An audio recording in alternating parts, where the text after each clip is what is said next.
Hello, welcome to NorCal Strength Studio. We specialize in high intensity strength training, metabolic conditioning in Los Gatos, California. Today we have Lawrence Neal. He is the host and founder of Corporate Warrior. Specifically talk about HIIT and HIIT business optimization. He's interviewed a few guests, a bunch of guests actually. Drew Bay, for example, Dr. Doug McGuff, David Landau, Mark Sisson, and a whole bunch like Jay Vincent. So, welcome, Lawrence. Thank you for joining us. Thank you. Thank you. I appreciate you having me on your show.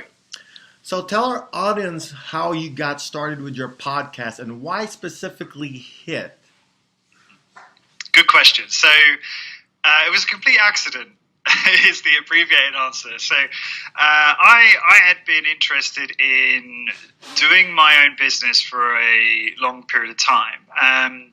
And when I was in my early 20s, I was working in a career in sales in London.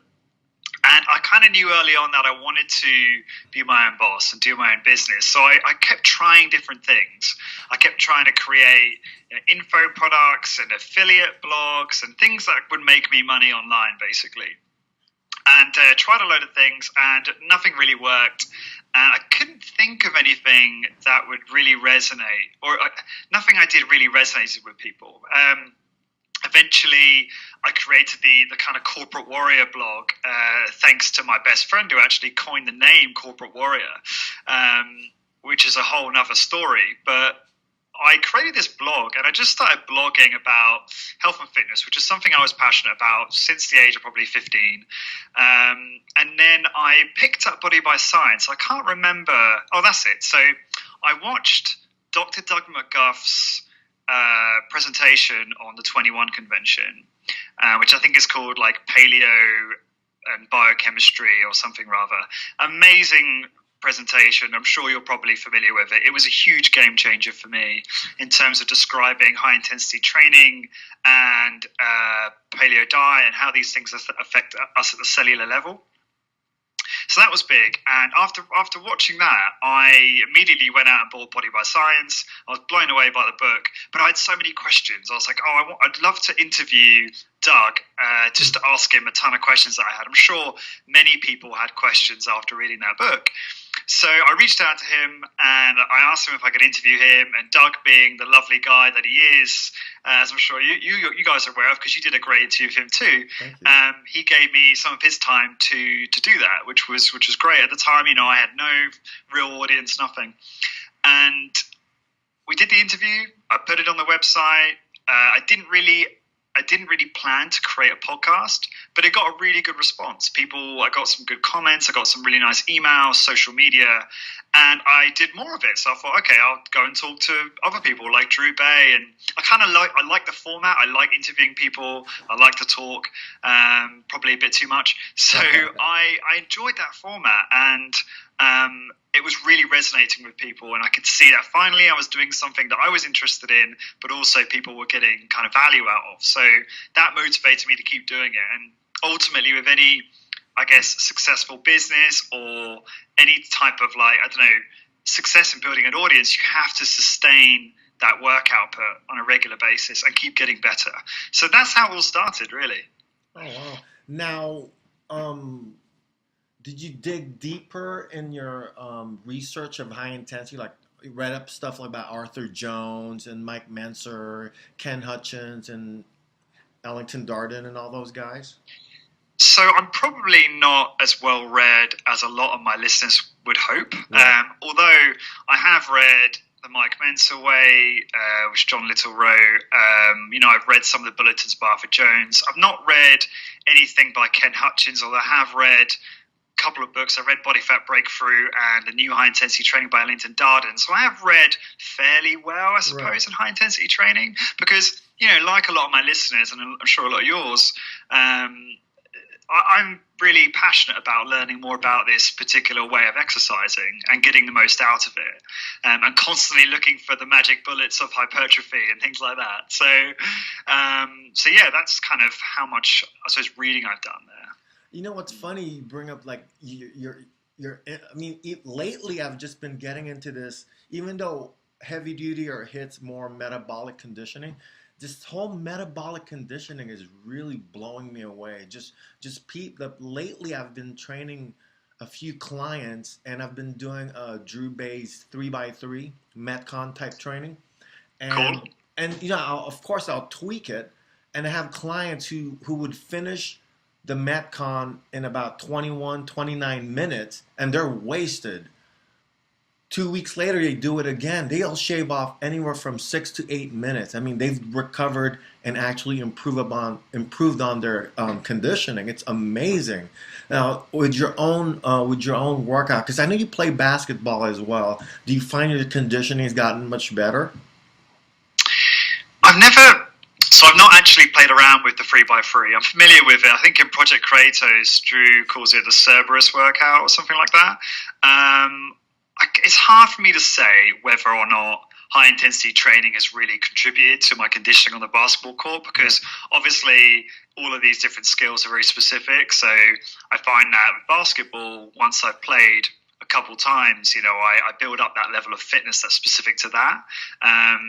So it's hard, because even though I want to be able to say high intensity strength training has definitely improve my conditioning in basketball, if I don't play basketball for a long period of time and I play having done high intensity training in the background the whole time, I suck, and my conditioning is awful.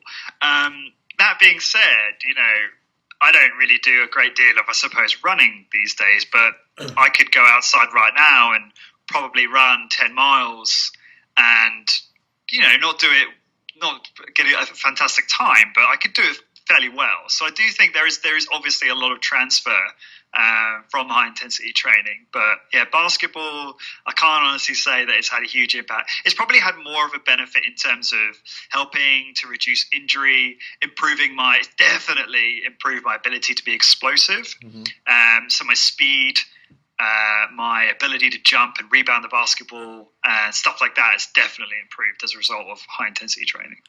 It's funny you say that. There's a lot of truth to that, because maybe about 7 or 8 years ago, I used to do grappling, and all I did was I trained my grappling, and I would do my heavy duty training, and nothing else.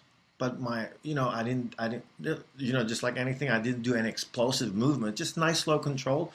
But when I would be on the ground, I was pretty explosive, and I wouldn't gas out as much. I guess, especially with grappling, a lot of that push-pulling, I think it transferred pretty good in terms of conditioning and strength. It worked really well for me.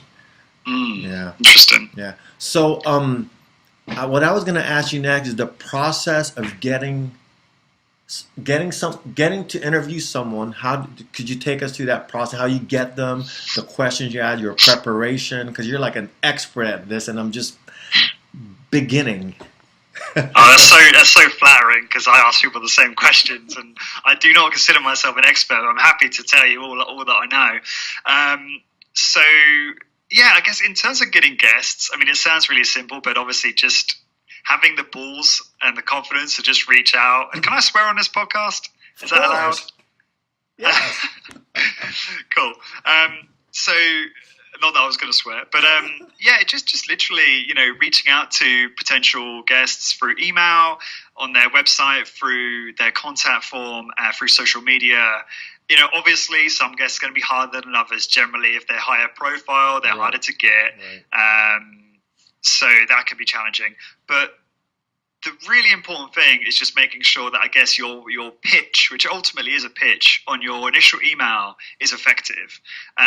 So I have a template I follow, which is essentially covers off these key areas, which is the number of downloads I get on a monthly basis, the guests I featured before, so that's kind of like social proof, and trying to make it very clear to them as how this is going to benefit their brand, and if they have a business, their business, and trying to get that all in a very succinct email. And I have a template that I just reuse and I tailor it, which sounds really bad if my guests are going to hear this, which I can just send over to you and you can share with the audience if you want to. Oh, nice. Thank you.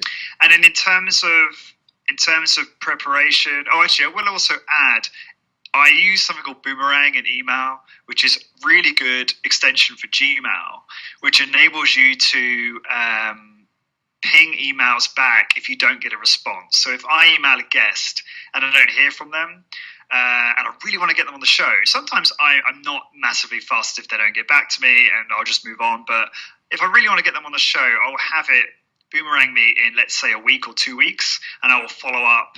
I'll just write a short email just saying, hey, don't know if you saw my email below, just to reiterate, this is what my podcast is about, love to have you on, etc., etc. So I'll do that, and that works fairly well, because you do have to be what's the word? You have to be tenacious to get people's attention these days. And then in terms of preparation, I will say that my best podcasts are generally the ones where I prepare the most. I recently felt quite insecure when I listened to James Altucher say that he has a very successful podcast, that he spends something like, I think it's 5 or 10 hours for every hour he does an interview in terms of prep, which is a lot. So I spend more now, but I did go through a phase where I was spending a bit less, and I noticed that my interviews weren't as effective as they could have been. But I do try to, if they wrote books, I try and read at least 1 or 2 of their books. I try and listen to a couple of their latest interviews so that I can make sure I'm creating unique content. I've got a list of stock questions that I like to ask within high intensity training, or just general questions, kind of like rapid fire questions. So I pull from a list of those. So I have I have a checklist of things that I go through prior to an interview, just to make sure that I'm as best prepared as possible. But a lot of this stuff is really repetitive, so it's good to have a checklist so that you're more efficient and effective when you go about it. Wow. So what was that app? Is it called Boomerang again? You said? Yeah, it's a free Chrome extension. Oh, it's not free actually. It's I think it's $5 a month or something like that. Okay. I think the very basic version's free, but I pay for it because I use it quite a lot. It's just a free extension. It's for Gmail, but also I think you can use it for Outlook. Massively useful, because it means you don't have to remember to follow up on guests, so it takes that load off your mind. There's other alternatives. There's another one called Follow Up CC, which does the same kind of thing, a little bit more sophisticated. So Mike, no, it's funny you said. Now I'm going to ask you, since I'm interviewing you, what would be the questions you'd be asking Lawrence Neal right now? If you were right? I mean, that's very meta. Jesus. I don't know. I guess it's funny because I think of questions that you could ask me, but I'd be kind of scared to answer, but they'd probably be quite good. But obviously I've interviewed, I've done 80 episodes today, with lots of the top guys in the high intensity training field, and just the kind of health and fitness field in general. So I guess a good question would be, what have I learned from all of those guys? And that was actually my next question. So with all the knowledge you've acquired, interviewing all these HIIT experts, right? And then listening to their protocol, their workout, have you came up and put together your own workout that would actually work for you? Because as you know, like Drew Bay has his own way. It's all within the HIIT umbrella, but like David Landau, for example, he's a little different. He doesn't believe in. He's a character, right? That was. If you ask me, that's one of the interviews that stuck with me the most. Like, man, that guy is something else. I mean, he just shoots from the hip. He doesn't care what you think, and I like that. I love that about the guy. I mean, the first interview is like, wow, you brought him again. The second interview is like, this guy he's a character. He's something else, I mean, so yeah. So did you put together a workout? Like what would you want me to say? Kind of like what's been the most productive workout in terms of what I've learned from all of the guests? Right. That's the question. Which it's not a very sexy answer, unfortunately, because the more interviews I do, the more I realize that it's not.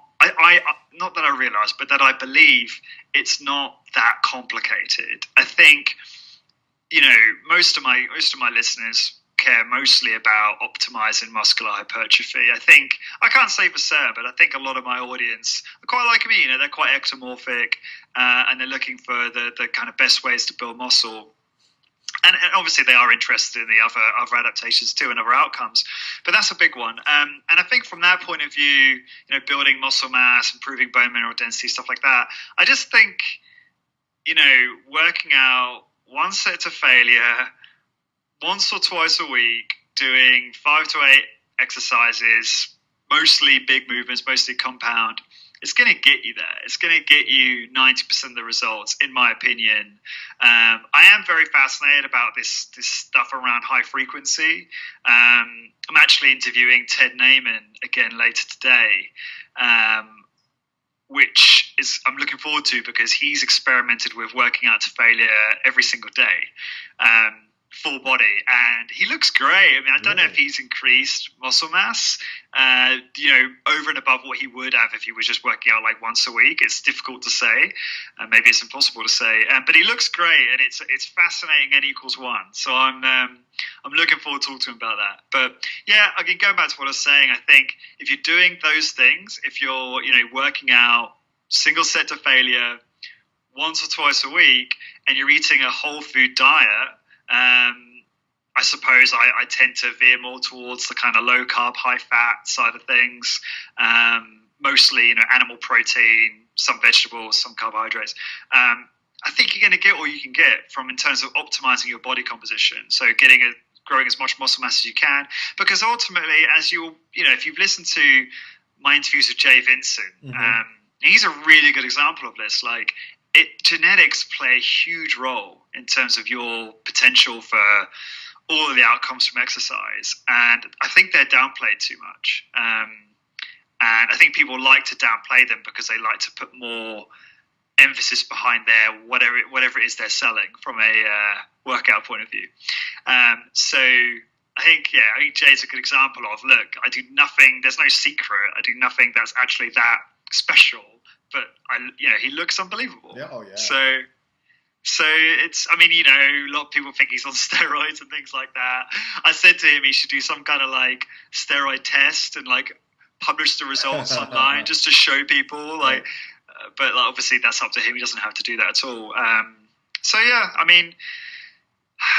that in terms of like optimizing results, that I've learned that I believe it's really not that complicated, and just not to get obsessed about it. I think when you become obsessed about it, if you're not one to gain muscle very easily, it can really derail you and cause you to be very unhappy. So I really try and communicate to people that it's just not worthwhile to feel like that, and really accept your genetic limits. Keep trying to improve, but just accept that you will only gain so much muscle, and that having big arms doesn't define how manly or whatever you are, say, or womanly. So yeah, that's, I don't know if you want me to elaborate on that, but I guess that's what people care about the most, right? Generally, is like losing fat and building muscle. So that's what I've learned from that perspective. So what kind of gains have you gotten from the workout since you've started, and how long have you been doing HIIT? So I've been doing HIIT for like probably about, that's hard to say actually, for about 6 or 7 years, right. I think. I probably got most of my gains because I've been working out, doing strength training since I was like 17, 18. And I probably got most of my muscular gain in that kind of first 6-year period. So I don't think moving to high intensity training has necessarily increased my muscle mass. It's just, it maybe has a little bit, but it's just enabled me to maintain what I've developed with very, very little time, right? And very little, well, I wouldn't say little effort, a lot of effort in a short amount of time. But what it has enabled me to do is increase my strength significantly, really? and like really help me, I think, dial in on my overall body composition. So really helped me to become very, very lean, in a healthy sense. So that's what I would say. I mean, I can't say, like, I never measured it exactly, like how much muscle mass I gained having moved to that. I don't really know. So, yeah. Now, I know you said you're in Ireland, and I remember before you moved there, you were training at a facility called Kaiser? Kaiser, I think is how it's pronounced. Yeah. So, what I know there's a lot of the hydraulic, isn't it? Hydraulic. Where you press the button left and right. Kaiser is like Medix based. Oh, so it's not. Yeah. So it's not selectorized machines then, huh? No. They're whole. Well, at least the gym they had in North London is completely kitted out with Medix. Oh, okay, nice. Yeah. I miss it so much. I know. You keep saying that in some of your interviews. Now that you're in Ireland, I noticed in some of your talks that you've been doing a Drew-based body weight exercise. That's right. How's that coming along? It's pretty awesome. Really? Like, I really enjoy it. Yeah. Like, I've definitely waxed and waned in terms of the focus on my workouts. And since speaking to Drew last about Project Kratos specifically, it's given me a little bit more, it's sort of reinvigorated my motivation to want to increase the difficulty of my exercises. So for instance, I got very good at performing a chin up with great form, in my opinion. As though Drew's never watched me do a chin up, he might think differently, because he's such a perfectionist. But I got to a point where I could do a chin up, pretty long time under load, very, very smooth turnarounds, just really, really good form. And now I've moved to doing the hard partial. So just kind of concentrating in that really difficult range of motion at the top, and then really contracting hard at the very top at full contraction to fatigue the musculature. And I'm enjoying really challenging myself and kind of going through this progressive training system. So I should also say I've just came off the back of a very, very tough week. Not tough from a training point of view, but I traveled to the UK for a music concert with Craig David, who I don't know if you're familiar with. He's pretty big in the US now. He speaks to his colleague. So my college friends and I were a big fan of Craig, so we went to see him perform in the UK. There was some drinking to be had, so we drank some alcohol, and then the next day I had to do an ARX workout, right? And ARX is for anyone that knows, for anyone that doesn't know, it provides kind of like motorized controlled resistance, and it can provide a very tough negative resistance. So I did that workout, and then what did I do after that? And then I flew to Spain for a stag party. Right. And then I spent 3 days in Spain, and I actually did a workout in Spain because I'm a fool. But basically, I stacked all of these stresses, and they absolutely destroyed me. And it made me realize, just don't stack your stresses and don't work out after you get off a plane. It's like the stupidest thing you can do. So I don't know. I've digressed here, I know, but like it literally knocked me out for a whole week. For a whole week, I was just sick and not in a good place.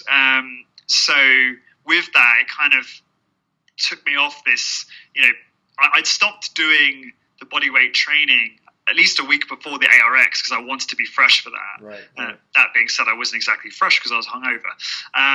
But back to what you're saying, I am looking forward to getting back into Project Kratos probably tomorrow. But I only started getting better really on the weekend from this week of debauchery.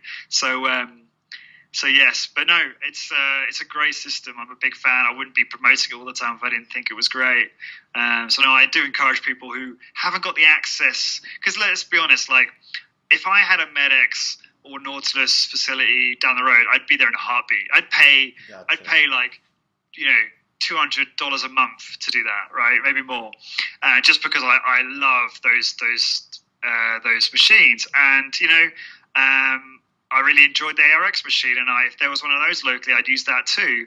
But I unfortunately, Galway has absolutely sod all in terms of facilities and those types of machines. So there are some good gyms, but there's no gyms that have those types of machines. So yeah, I've opted for kind of like a hybrid split where I do a body weight Project Kratos workout at home one day, and then kind of my B routine is done at the local gym where they've got like an acceptable seated row and overhead press, which I'll work into another kind of hybrid body weight machine workout. So that's kind of my workout at the moment. It sounds like Ireland needs a corporate warrior gym. Well, potentially, that's definitely on the cards. I was just with Matt who runs Mint Fitness in Brighton, and he's got an ARX machine there, and he specializes in high intensity training. Great guy. And I was asking all the questions about his business and the business model and all the numbers and all that stuff. And obviously I had Jay Vincent on recently about building a business, and so I have all the knowledge. I have no excuses not to do it, and I want to do it, even if it's just at first just to build a facility with, or at least a facility with the machines, just for kind of personal use. But there'd obviously be the business there too, but I would love it for personal use as well. So I think, yeah, a medium-term project, once I have the capital to invest in something like that, is definitely something I want to do. Maybe, I'll say medium-term, maybe long-term, who knows? Now, do you have any clients you train right now, or is just you specifically? No, I did do like kind of one-on-one health coaching for a little bit, right. But that was more fat loss, and I didn't do training. I would just sit down with people and kind of consult. So I did that for a little bit, but I decided to focus more on a podcast because I realized I could help more people in this format. Oh, definitely. And I just enjoyed it more. I train my girlfriend, if that counts. She does high intensity training. Definitely counts. Now, hey, but no, I don't train people. Have you ever tried that machine called X-Force? I have not. I'm familiar with it. I recently recorded a roundtable, which wasn't the guests weren't very fond of the X-Force, I will say, but that will be revealed. So no, I don't know too much about it. I've heard about it. So yeah, that's where I'm at. Was the roundtable fond of the ARX? They were. Oh. They were. Hey, so just recently I found out Joan Sharkey, I don't know if you're familiar with her, she is the person that's in charge of Mike Mentzer's website, MikeMenzer.com, and cool. She will be retiring, so she said that after, I guess she's going in stages or phases, retiring or shutting down the website because, I guess it's, just too much for her. So I was wondering, would you ever do an interview with Joan Sharkey? That would be pretty awesome. Yeah, this sounds like that could be really cool. Yeah. Yeah, I mean, hook me up, do an intro over email, and we'll look into that. So I'd like to interview her first, though. Go for it. All right, so we're coming to the end. How can our audience get a hold of you? Of course, they know you through Corporate Warrior. And what are the new things you're doing right now, if anything? So, best way to find out more about the podcast is go to corporatewarrior.org, and that'll take you to my podcast page, and all of the episodes are listed there, so you can just click. It's like an a la carte. You can pick and select, what episodes you want to listen to, and each episode has a whole bunch of like resources and show notes and links. What am I working on? Well, I'm very pleased to say that I've since secured a few sponsors, which making this business, which are making this business sustainable, and it means that I can focus on it full time and continue to do so. I don't know if, some of my listeners know that I used to work in a career in IT sales in London, and I did this on the side, and now I'm in Ireland doing this full time. So I was kind of stressed out thinking, how can I make this work? So really pleased to say that. So my real focus now is really on working on honing my craft, like trying to become a better interviewer, trying to get on. I've got some great guests lined up, and I'm trying to get on. Sorry? I can't wait for your interview. I appreciate it. Wait, so can you say who you got lined up? Man. Can you divulge that information? I can. No, I can. I don't mind. I've got who have I got? Teresa Ambrose coming on. She's a PhD, and she focuses on aging in regard to and how, resistance training and the effects on that. Damn, who else? I got Ted Naiman, as I mentioned, coming on again. That was my most popular episode of all time, the one with Ted Naiman. So Dr. Ted Naiman's coming on again. I've got Kevin Cruz, who's a productivity guru, so that would be more for the kind of high intensity training business guys, right. In terms of and he's a top guy. He's got a podcast called Extreme Productivity, I think, and it's very, very good in terms of, helping entrepreneurs become more productive and stuff like that. Who else have I got? Oh, man. Oh, I've got Stuart Phillips coming on from McMaster University. Oh my Dr. Stuart Phillips. That would be awesome right there with all his research on Oh man. Yeah. I've got to read up. I get told off by James Steele that I don't do enough reading of studies.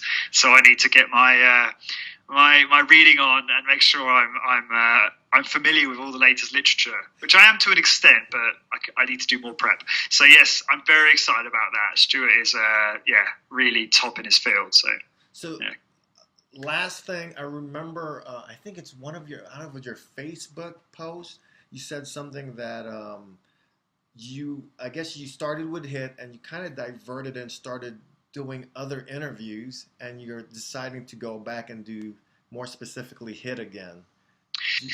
That's right. So this is something I do battle with, and I'm still working out, but I wanted always to do something that I'm passionate about and interested in. Hence why the original tagline was health, business, and time optimization, because I am obsessed with productivity and stuff like that in all areas. But I felt like I was competing with a lot of other people in that space, in kind of the optimization productivity space, like Tim Ferriss and other people like that. And whenever I did a podcast that was strictly just focused on productivity, it didn't do too well. It has never resonated as much as the high intensity training stuff. That could be because I haven't built an audience in the kind of productivity space as much as the high intensity training space. But who knows? But I decided, I reread a book called The 22 Immutable Laws of Marketing. And in that book, there's a chapter called The Law of Category. And basically, the law of category is that if you want to build a successful business, it will serve you much better if you can create a new category. Because if you create a new category, you're not competing with anyone.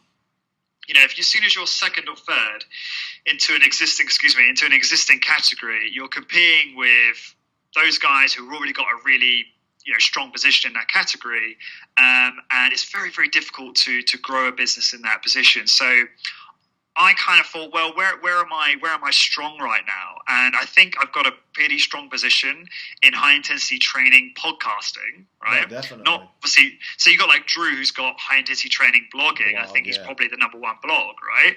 But I feel like I have a strong position in the podcasting realm. But I'm also really passionate about business and high intensity training businesses. So I wanted to just basically combine the two and make the podcast about that.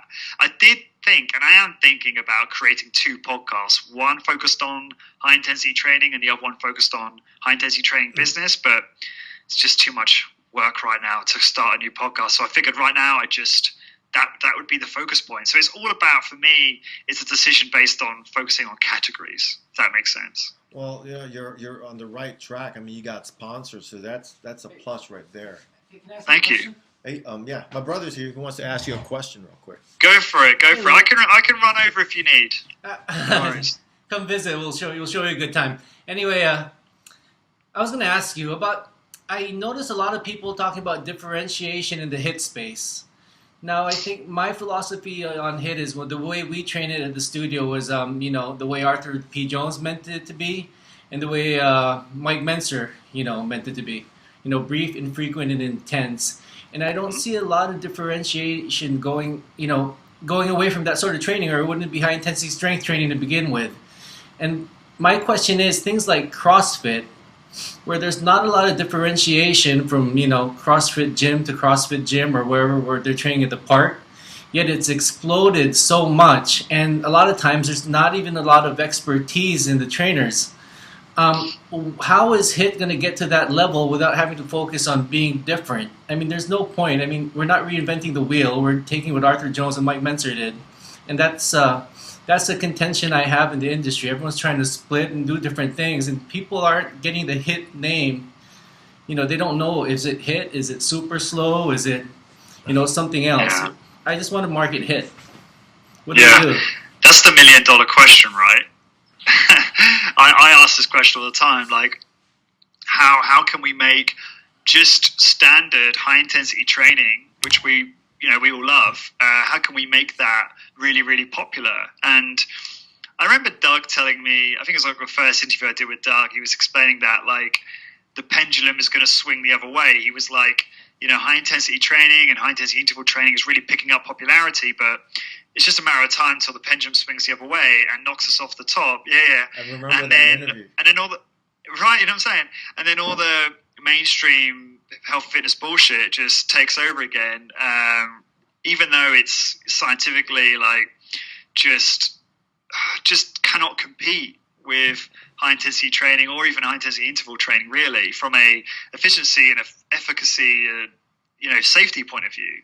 And it baffles me. I think it baffles all of us. But it's just. I think it's just the media, the weight of the media, and the investment in the existing health and fitness industry. That is what we're competing against. And until we can overcome that, I think we're always going to struggle. Yeah. So I don't know if that's a satisfactory answer. I think Doug did Doug's. I don't know if you guys read Doug's blog these days. He does this like one long blog post thing where you have to kind of read all of them. Anyway, Doug will tell you himself he's not a website expert, but he did a blog post recently. I think it's one of his first ones on his new website, which was basically about how, about this whole thing, like how do we get high intensity training businesses, moving forward and get more exposure for this way of working out. And he was I think his overall message was like, guys, we need to do this together. We need to stop competing with one another and hating on each other and just working together. And I want to be part of this movement. Like, yeah, of course, I don't agree always with the purists. I don't agree with these guys who are taking high intensity training and then doing this strange thing on the side, which is their differentiator or whatever. But like, I think we just need to, at the end of the day, we all need to just kind of, come together to promote, because it doesn't matter that we're not totally, that everyone's not kind of a purist, right? It's just so that, all these organizations are following high intensity training principles, and that's what's important. Right. So, yeah, I don't think that's a satisfactory answer. It's not something I really know, to be honest with you. It's a dilemma in the industry, I think. But I think what we do is we tell our clients that, hey, this is what Arthur P. Jones did and Mike Menzer did. That's the sort of training we're doing. We're always we're giving credit where credit is due. We're not rebranding it and saying this is our thing. We came up with it, because we didn't. It's been there for a long time. But yeah, I'll let you guys finish. Thanks for answering my question, Lawrence.